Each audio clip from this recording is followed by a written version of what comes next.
आप सभी भाई बहनों का आज की आध्यात्मिक चर्चा में बहुत बहुत स्वागत है। आज की चर्चा का विषय है मनुष्य होने के लक्षण।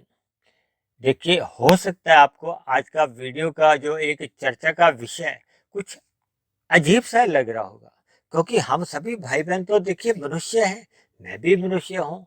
आप सभी भाई बहन जो भी इस आध्यात्मिक ज्ञानात्मक चैनल पर जो प्रतिदिन एक वीडियो बनती है उनको सुनते हैं, वो सभी भाई बहन भी देखिए हम सभी मनुष्य ही हैं। देखिए, ये जितने भी वीडियो बनती है या सत्संग की चर्चाएं होती हैं या सात्विक चर्चाएं जिनको हम पढ़ते हैं या सुनते हैं, ये सभी केवल मनुष्यों के लिए, कोई पशु पक्षियों के लिए तो नहीं है।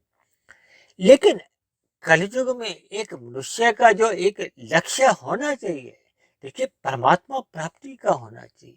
परमात्मा प्राप्ति का लक्ष्य बनने पे ही उसके जीवन में उसकी मानवता का कह लो, मनुष्य होने का जो एक महत्व है उसको समझ में आता है। यदि मनुष्य अपने जन्म का महत्व नहीं समझता, यानी कि मनुष्य जोनी पाकर यदि वो अपने कर्मों में सुधार नहीं करता या अपनी साधना आरंभ नहीं करता। देखिए, साधना क्या है? जब हम मनुष्य जोनी पाकर जो पूर्व की मनुष्य जोनियों में या पहले की जो मनुष्य जोनियों में हमने जो भी बुरे संस्कार बना चुके हैं, उन बुरे संस्कारों को यदि हम वर्तमान मिले हुए जीवन में समाप्त नहीं करते या कमजोर नहीं करते, तो फिर देखिए मनुष्य जोनी पाकर कोई हमें एक विशेष लाभ मिल नहीं पाता। क्योंकि 84 लाख जोनियों में केवल और केवल मनुष्य जोनी को ही कर्म जोनी कहा गया है, साधना जोनी कहा गया है। जैसा कि हम सभी भाई बहन इस बात से तो परिचित ही हैं कि 84 लाख प्रकार की जो जोनियां शास्त्रों में कही गई, उसमें 80 लाख प्रकार की तो नीचे की ही जोनी है जो दंड रूप में बताई जाती है। देखिए, हम अपने घरों के आसपास कितने प्रकार के पशु पक्षी, कीड़े मकोड़े, कीट पतंगे, पेड़ पौधे देखते हैं। हालांकि देखिए, परमात्मा ने ये जो 80 लाख प्रकार की जोड़ियों में कुछ जोड़ियों के पशुओं को या पक्षियों को ही आपके हमारे घरों के आसपास रखा है। शेष जितने भी पशु पक्षी हैं वो तो देखिए जंगलों में रहते हैं। ये थोड़े से जो आपके हमारे घरों के आसपास जो एक परमात्मा की व्यवस्था से जो एक पशु पक्षी रहते हैं, वो इसलिए कि आपको हमें इनसे केवल प्रेरणा मिले।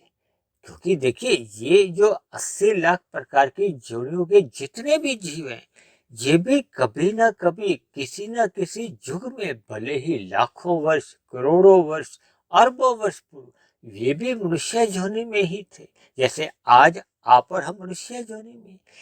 जैसा कि अक्सर हम इस बात पे चर्चा करते हैं कि मनुष्य जोनि पाने की एक योग्यता है कि जब मनुष्य की मरते समय संचित कर्मों में पाप और पुण्य कर्मों की अगर तुल्यता है, तब ऐसी स्थिति में पुनः उसको दोबारा से मनुष्य जोनि की प्राप्ति होती है।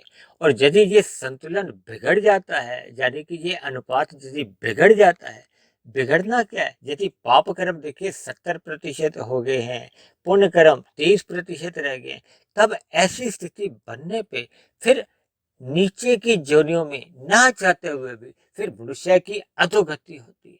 और देखिए, नीचे की जो 80 लाख प्रकार की जोनियां हैं, वो कितनी नीचे की जोनियों में फिर उस मनुष्य की जीवात्मा को जन्म मिलता है, ये निर्भर करता है कि उसके कितने पाप हैं। यानी कि नीचे की जोनियों में जैसे जैसे उन पाप कर्मों का क्षय होता है, वो क्षय होते होते यानी कि वो 70% का अनुपात घटते घटते जब वो पुनः 30% यानी कि पुण्य कर्मों के बराबर आ जाता है, तब फिर पुनः मनुष्य जोनि की प्राप्ति मिल जाती है। देखिए, लेकिन ये जो 70 से 30% पर आते आते युगों के युग बीत जाते हैं, सृष्टियां बदल जाती हैं। क्योंकि देखिए, ये कर्मों का जो एक फल है, ये धीरे धीरे ही भोगा जाता है। कोई ऐसा नहीं है कि एक दो जोनी नीचे भोगने के बाद ही वो सारे पाप कर्म समाप्त हो जाते हैं। क्योंकि हम सभी भाई बहन अपने मिले हुए जीवन में इतने अधिक कर्म प्रतिदिन करते हैं, मनुष्य को इसका बोध नहीं रहता। देखिए, मनुष्य कितने हैं इस संसार में? अधिक से अधिक देखिए 950 950 करोड़ है। जबकि अन्य जीवों का अगर आप अनुपात या गुना भाग लगाओगे तो ये तो खरबों की भी खरबों की भी खरबों की भी खरबों, कोई इसकी गिनती ही नहीं है। भले ही देखिए जैसा कि शास्त्रों में कहा गया है कि जितनी भी आत्माएं हैं उनका जन्म मरण नहीं होता, यानी कि जितने भी जीव हैं उनमें कोई कमती बढ़ती तो हो नहीं सकता, ना वृद्धि हो सकती है ना कम हो सकती है, क्योंकि आत्मा का जन्म मरण तो होता नहीं। लेकिन ये जितने भी जीव हैं वो देखिए शास्त्रों में इसकी संख्या लिखी ही नहीं गई, क्योंकि ये लिखने में आ ही नहीं सकती, इतनी असंख्य है। लेकिन फिर भी परमात्मा की नजरों में ये निश्चित है। इन सभी बातों से हमें अपने मनुष्य योनि के महत्व को समझना चाहिए।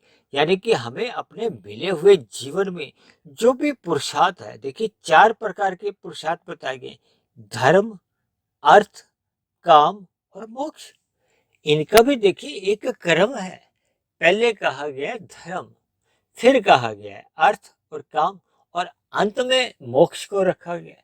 इसका क्रम इसलिए ऐसा रखा गया कि आपके हमारे जीवन में जो अर्थ, अर्थ का मतलब होता है देखिए धन से लिया जाता है, यानी कि जो हमें धन चाहिए वो किस लिए चाहिए? अपनी आवश्यकताओं की पूर्ति के लिए या कामनाओं की पूर्ति के लिए या विषय भोगों की प्राप्ति के लिए। यानी कि ये जो अर्थ और काम है, ये दोनों पुरुषार्थ धर्मानुसार होने चाहिए। यानी कि हम जितना भी धन कमाएं वो किसी भी जीव को पीड़ा दे के कष्ट दे के नहीं। और इसी तरह हम जो भी अपनी कामनाओं की पूर्ति करें या अपनी आवश्यकताओं की पूर्ति के लिए हम अन्य किसी भी जीवों को पीड़ा नहीं डालें।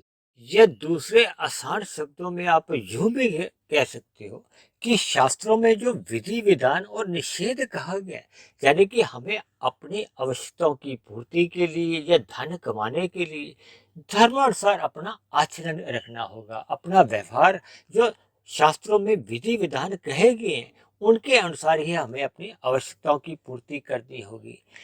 यानी कि निषेध कर्मों से मनुष्य को बचना चाहिए। ये जो मनुष्य देखिए आज मांसाहार का जो एक सेवन करता है, यानी कि अपनी जीविका के स्वाद के लिए कितने ही पशुओं का पक्षियों का जो वध कर दिया जाता है, ये शास्त्रों में निषेध कर्म माने गए, पाप कर्म कहे गए।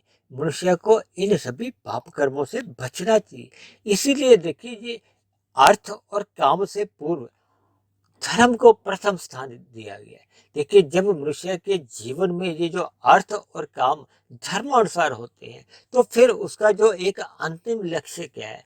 मोक्ष की प्राप्ति। मोक्ष का मतलब ही है कि परम सुख की प्राप्ति। देखिए ये जो भौतिक जगत है, ये भौतिक जगत में जितने भी भोग विषय हैं ये जड़ पदार्थों के कहे गए, ये तामसी पदार्थों के कहे गए। और जड़ पदार्थों में देखिए ये जो 3 गुण है, तमोगुण, रजोगुण और सतोगुण। तमोगुण से 10 गुना अच्छा है रजोगुण कहा जाता है, रजोगुण से भी 10 गुना अच्छा सतोगुण कहा जाता है। और ये जो मोक्ष है ये तो देखिए विशुद्ध सतोगुण, यानी कि परमात्मा रूपी सत्ता को जब हम पा जाते हैं या उसकी सम्मुखता की ओर हम अपनी आध्यात्मिक यात्रा आरंभ कर देते हैं। देखिए जैसे ये 4 पुरुषार्थ कहे गए ना, धर्म, अर्थ, काम, मोक्ष, इसमें भी देखिए ये जोड़ा है। देखिए अर्थ और काम के लिए तो देखिए सभी मनुष्य ही काम करते हैं, कार्य करते हैं, कर्म करते हैं, क्रियाएं करते हैं। इनको तो देखिए एक साधारण पुरुषार्थ कहा जाता है। लेकिन मनुष्य जीवन की सफलता तभी है जब वो अपने अर्थ और काम को धर्मानुसार करता है और मोक्ष प्राप्ति के लिए यानी कि परमार्थ करता है। देखिए 2 शब्द आते हैं ना, एक है पुरुषार्थ और एक है परमार्थ। पुरुषार्थ में क्या है? देखिए जब आत्मा, पुरुष आत्मा शब्द के लिए आता है। अर्थ क्या है? देखिए जब हम धन कमाते हैं या काम ले लो, यानी कि पुरुषार्थ जब आत्मा द्वारा पुरुषार्थ केवल अपने आवश्यकताओं की पूर्ति के लिए या भोग इच्छाओं के लिए किया जाता है तो वो तो देखिए एक पशु भी पुरुषार्थ करते हैं।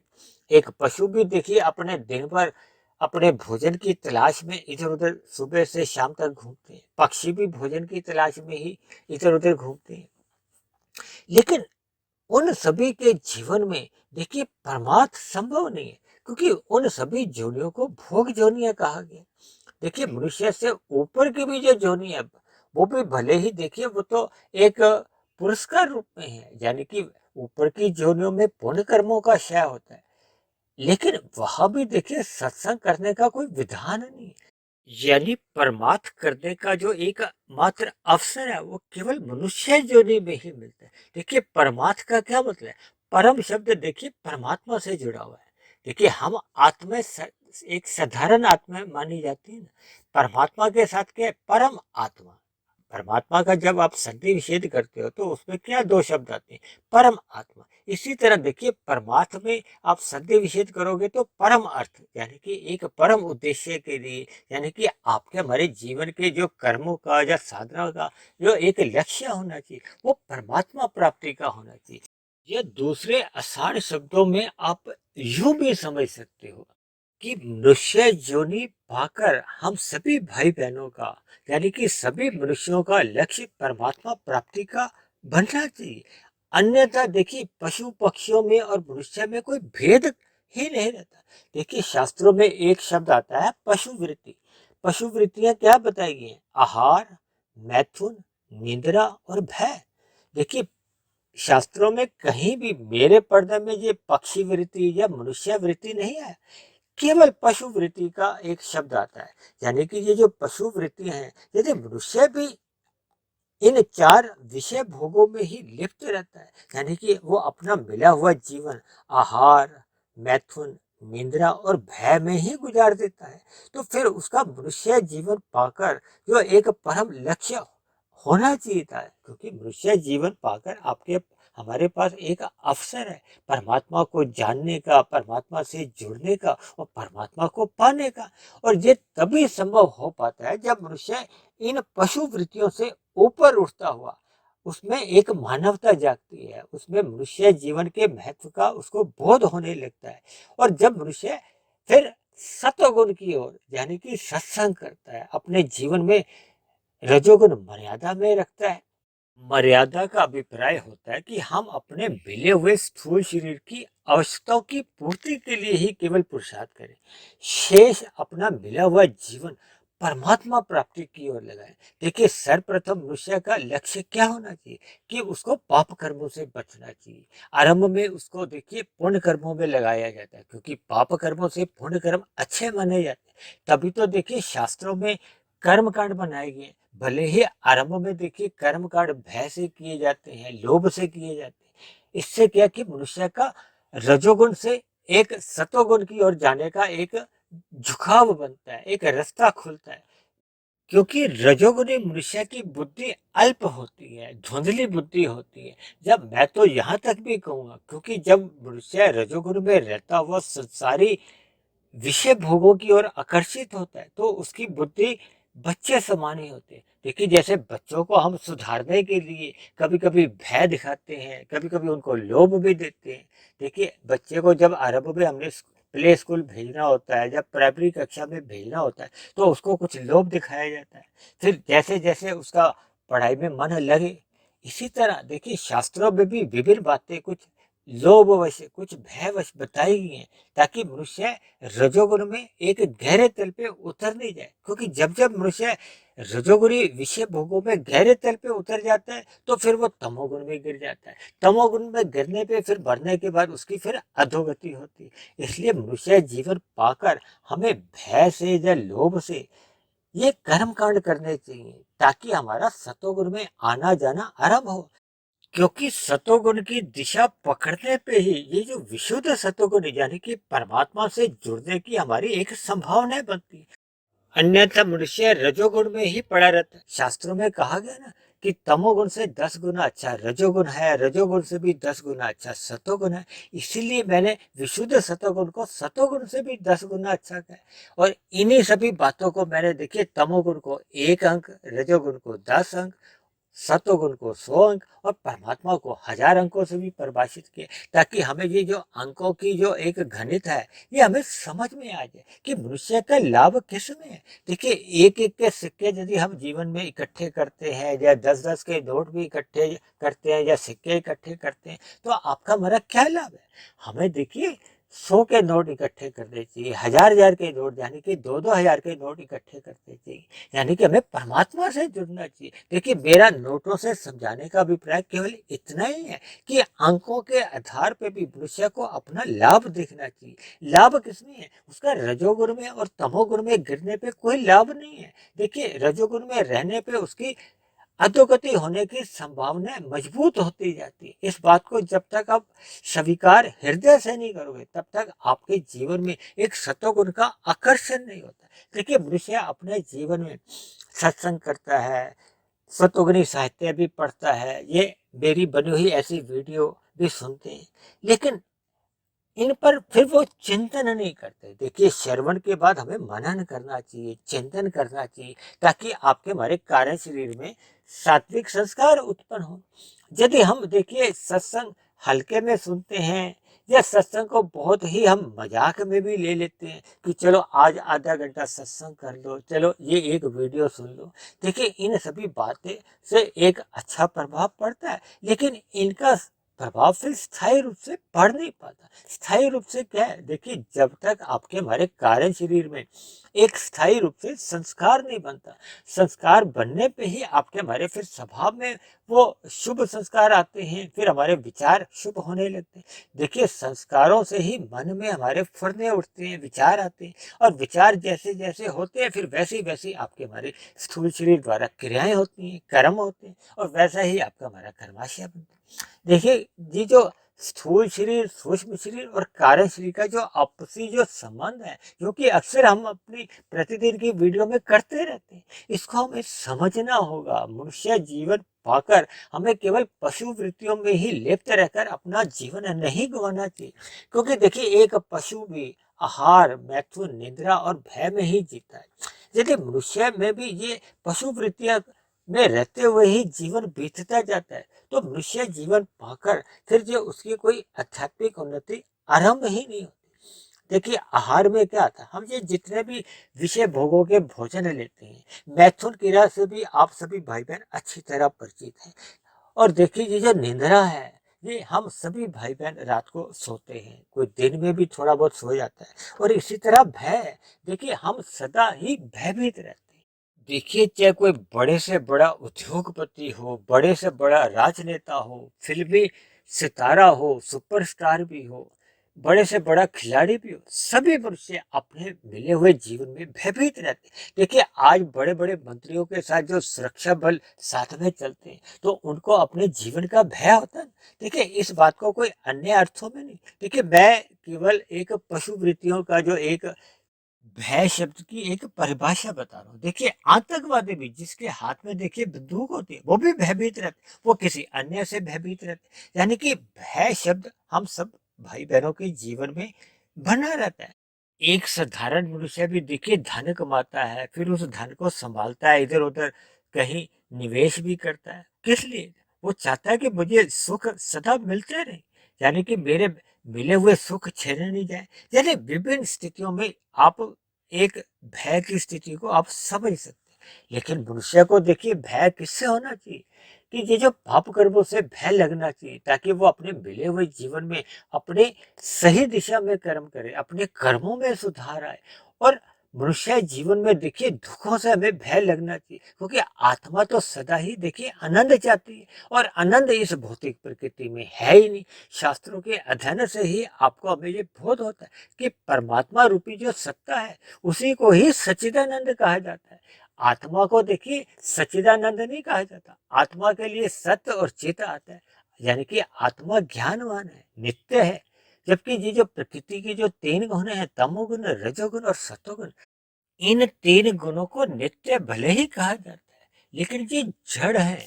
जड़ में अपने आप किसी भी प्रकार की कोई क्रिया नहीं होती। वो तो परमात्मा की ब्रह्म शक्ति पाकर ये जो भौतिक प्रकृति है, ये आपको हमें क्रियाशील नजर आती है।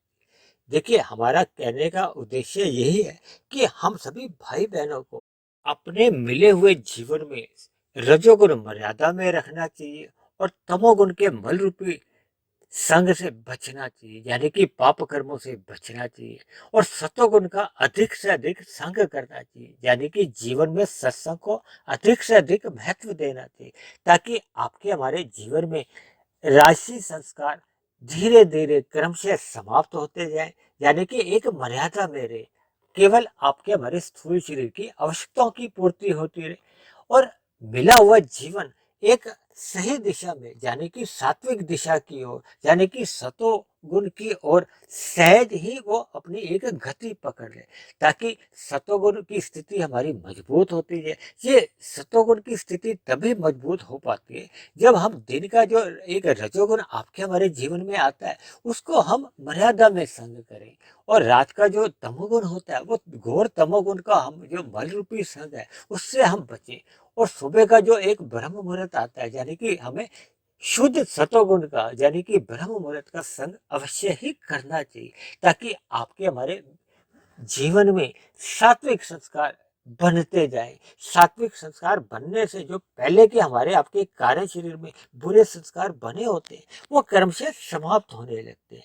जैसे जैसे बुरे संस्कार समाप्त होने लगते हैं तो फिर आपके हमारे मन बुद्धि में फिर जो बुरे फुर्ते हैं या विषय भोगों के जो बार बार फुर्ते उठते रहते हैं, अब ये वाला भोग करो, अब ये वाला भोग करो, वो उठने फिर क्रमशः समाप्त होने लगते हैं या कम होने लगते हैं, जिसके फलस्वरूप फिर मनुष्य के जीवन में पाप कर्म जो कि निषेध कर्म है वो भी होने समाप्त हो जाते हैं और मनुष्य की एक दिनचर्या व्यवस्थित हो जाती है। देखिए यही तो मनुष्य जीवन पाकर हमें और आपको अपने जीवन का एक लक्ष्य बनाना है, यानी कि अपनी दिनचर्या कह लो या अपने मिले हुए जीवन की जो एक दशा को सुधारना है, ये तभी सुधरती है जब हम अपनी दिनचर्या को व्यवस्थित रखते हैं, यानी कि रजोगुण मर्यादा में रखते हैं। ये जो विषय भोगों के जितने भी देखिए आकर्षण है, देखिए ये सभी के सभी आकर्षण अंतोगत्वा आपके हमारे दुख का कारण बनते हैं।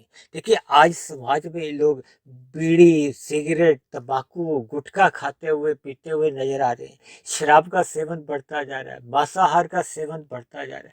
तो ये जितने भी ये जो हमारे भोग विषयों की ये जो गली है, ये मनुष्य को देखिए पाप कर्मों की ओर कह लो या अधोगति की ओर ही उसका रास्ता बनाती जा रही है। इन सभी बातों को मनुष्य को तर्क पूर्वक सोचना चाहिए कि आपका हमारा मिला हुआ जीवन स्वयं के सुधार के लिए के साथ साथ अन्य जीवों को भी देखिए एक सुधार करने के लिए, क्योंकि मनुष्य जीवन पाकर मनुष्य की ही सबसे अधिक जिम्मेदारी होती है कि वो जो प्रकृति का वातावरण है उसको भी शुद्ध रखे और अपने कर्मों में एक ऐसा व्यवस्था रखे ताकि अन्य जीवों के लिए भी सुखमय वातावरण हो, जिसे कहते हैं ना जियो और जीने दो, यानी कि हम अन्य मनुष्यों के लिए नहीं बल्कि प्रकृति के सभी जीवों के लिए ही हम परोपकार के कार्य करें, यानी कि सभी जीवों का जीवन सुखमय बीते। देखिए ये जो छीनना मारना ये तो देखिए पशु वृत्ति है, क्योंकि पशु पक्षी ये तो देखिए भोग जो नहीं है, वो आपस में एक दूसरे से कुछ भी मारपीट करते हैं तो वो तो देखिए भोग जो नहीं है, उनके कोई भी पाप कर्म नहीं बनते। लेकिन मनुष्य यदि अन्य मनुष्यों के साथ झूठ छल कपट ठगी हेरा फेरी या हत्या जैसे अपराध करता है या अन्य जीवों को भी पीड़ा देकर एक मांसाहार का भोजन का सेवन करता है, तो ये तो उसके देखिए ये सभी पाप कर्म माने जाते हैं, निषेध कर्म है, उनसे उसका कर्माशय बनता है। यानी कि मनुष्य को अपने मिले हुए जीवन में कर्मों के प्रति सचेत रहना होगा, क्योंकि उसके द्वारा होने वाले सभी प्रकार के सकाम कर्म लिखे जाते हैं, उनका कर्माशय बनता है। देखिए अभी हमने थोड़े दिन पहले ही कर्माशय के ऊपर बताया था कि आपका महाराज जी पाप पुण्य कर्मों का लिखा जोखा होता है, यानी कि हमें मिले हुए जीवन में अपने जीवन को व्यवस्थित ढंग से जीना होगा, अपने कर्मों में सुधार करना होगा और जितना संभव हो सके हमें साधना आरंभ करनी होगी, यानी कि हमें सतोगुण में स्थित रहते हुए विशुद्ध सतोगुण को पाने का लक्ष्य बनाना चाहिए, ताकि आपके हमारे जीवन में आध्यात्मिक यात्रा आरंभ हो, और ये आध्यात्मिक यात्रा आरंभ होने से आपके हमारे जीवन में अधोगति की संभावनाएं भी समाप्त कर देती है और दूसरी ओर किए गए आध्यात्मिक यात्रा ये सुरक्षित बने रहते हैं। जैसे हम बैंक में एफडी कराते हैं ना, वो हमें ही मिलती है। इसी तरह हम जितनी भी आध्यात्मिक उन्नति कर लेते हैं वो अगले मनुष्य योनि में परमात्मा की एक व्यवस्था द्वारा जब प्रकृति की ऐसी परिस्थितियां हमें मिलती है कि की गई आध्यात्मिक यात्रा से फिर हम आगे की आध्यात्मिक यात्रा पर मनुष्य फिर चलने लगता है, यानी कि अगले मनुष्य जीवन में भी फिर उसकी आध्यात्मिक यात्रा आरंभ हो जाती है। जैसे क्रिकेट के मैच में शाम को जैसे ही कोई आदमी 40 रन बनाता है तो वो नॉट आउट होता है ना, तो अगले दिन फिर पुनः वो 40 से आगे के रन बनाता है। तो इसी तरह देखिए वो अपने जीवन में आध्यात्मिक उन्नति करता रहता है। देखिए मनुष्य जीवन पाकर यही आपके हमारे जीवन के लक्षण होने चाहिए, यही आपके हमारे जीवन में आध्यात्मिक उन्नति के प्रति हमारी एक लगाव होनी चाहिए। तभी आपके हमारे मनुष्य जीवन का जो एक जन्म है वो सफल हो पाता है। ऐसी सभी शुभ स्थितियां हम सभी भाई बहनों के जीवन में भी बने, इन्हीं शुभ कामनाओं के साथ आज की चर्चा को हम यही विश्राम देते हैं। आज की चर्चा से संबंधित आप किसी भाई बहन का किसी प्रकार का भी कोई आध्यात्मिक प्रश्न हो या मेरी कही गई बातों पर आपका किसी भी प्रकार की कोई शिकायत हो, मतभेद हो, आपत्ति हो, इन सभी बातों को आप नीचे दिए गए कमेंट्स बॉक्स पर जाकर आप अपने प्रश्न भी लिख सकते हो, शिकायत भी लिख सकते हो। और यदि मेरी आध्यात्मिक ज्ञानात्मक चैनल के प्रति आपका कोई सुझाव हो तो आप अपना सुझाव भी लिख सकते हो। और यदि परमात्मा की प्रेरणा से बनने वाली ये वीडियो आपके जीवन में आध्यात्मिक उन्नति लाने में मददगार हो रही हो, आपके अंधविश्वास समाप्त होने लगे हो, आपके कर्मों में सुधार आने लगा हो, परमात्मा में आपकी प्रीति जग गई हो, तो मेरी आप सभी भाई बहनों से विनती है कि आप मेरे इस आध्यात्मिक ज्ञानात्मक चैनल सुधीर भाटिया फकीर को आप स्वयं भी सब्सक्राइब करें व अन्य जिज्ञासु भाई बहनों को भी इस आध्यात्मिक ज्ञानात्मक चैनल से जोड़ते जाएं, ताकि समाज में एक सतोगुनी वातावरण का ही विस्तार हो। उस सतोगुनी वातावरण में हम सभी भाई बहनों का सुखमय जीवन बीते, परमात्मा में सदा प्रीति बनी रहे। इन्हीं शब्दों के साथ आज की चर्चा को अब हम यही विश्राम देते हैं। कल फिर मिलते हैं एक नए विषय को लेकर, एक नए संदेश के साथ। तब तक आप सभी भाई बहनों का बहुत बहुत धन्यवाद।